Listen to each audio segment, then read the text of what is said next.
Assalamualaikum warahmatullahi wabarakatuh.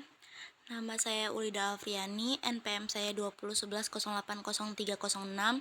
Saya dari kelas BKPIF semester 4. Dosen pengampu Pak Hardiansa Maisya MPD.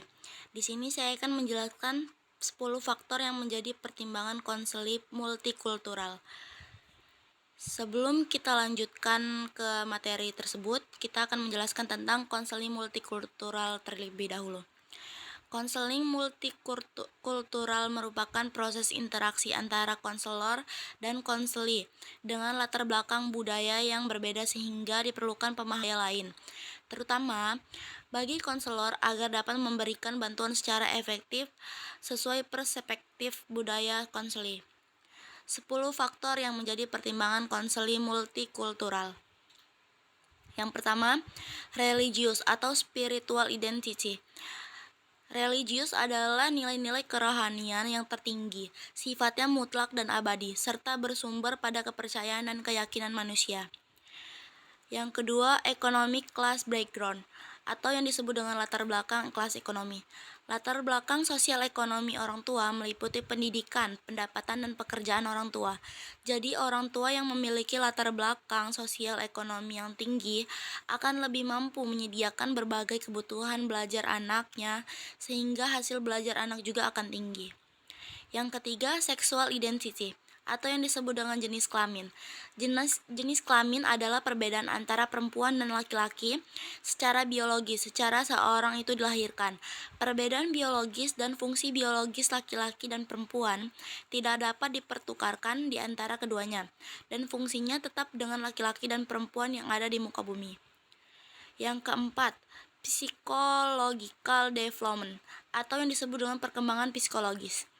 Psikologi perkembangan adalah berbagai perubahan perkembangan yang terjadi dalam diri individu meliputi perkembangan fisik, perkembangan kognitif, perkembangan sosial emosional, sesuatu perkembangan tingkah laku manusia yang sedang dalam masa perkembangan mulai masa dalam kandungan sampai meninggal dunia, dan selanjutnya berdasarkan pertumbuhan, kematangan, belajar, dan pengalaman. Yang kelima, etnik atau racial identity, atau yang disebut dengan etnis atau identitas rasial. Etnis merupakan kategori sosial atau identifikasi sosial. Artinya, etnis adalah konsep yang diciptakan berdasarkan ciri khas sosial yang dimiliki sekelompok masyarakat yang membedakannya dari kelompok lainnya. Yang keenam, chronological disposition. Disposisi kronologis. Kronologis perkembangan dapat diartikan sebagai perubahan yang dialami individu menuju kedewasaan, baik fisik maupun psikis, dan berlangsung secara terus-menerus selama siklus kehidupan. Yang ketujuh, trauma and other threats to her personal well-being, atau yang disebut dengan trauma dan ancaman lain terhadap pribadi mereka. Trauma adalah respon emosional terhadap peristiwa mengerikan seperti kecelakaan, pemerkosaan, atau bencana alam. Namun, seseorang mungkin mengalami trauma sebagai respon terhadap peristiwa apapun yang mereka anggap mengancam atau berbahaya secara psikis maupun fisik maupun emosional. Yang kedelapan, family history atau sejarah keluarga. Riwayat keluarga adalah catatan informasi media tentang individu dan keluarga biologis mereka.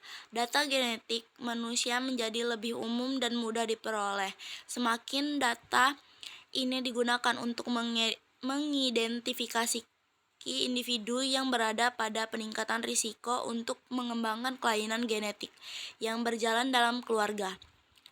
Yang kesembilan, unik psikal karakteristik, atau yang disebut dengan keunikan karakteristik psikis.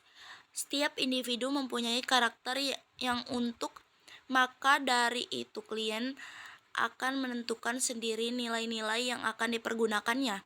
Memahami keunikan klien mengandung pengertian bahwa membawa nilai-nilai sendiri sesuai dengan tugas perkembangannya. Yang ke-10, language and lexion or residence, which me-affect the helping process atau yang disebut dengan bahasa dan lokasi tempat tinggal yang dapat berdampak dalam proses layanan. Bahasa dan tempat tinggal klien dalam hal ini konselor harus menggunakan bahasa yang mudah dipahami oleh semua klien, contohnya bahasa Indonesia. Mengingat proses konseling dilakukan di wilayah yang mempunyai keberagaman bahasa yang berbeda. Sekian, terima kasih dari saya. Wassalamualaikum warahmatullahi wabarakatuh.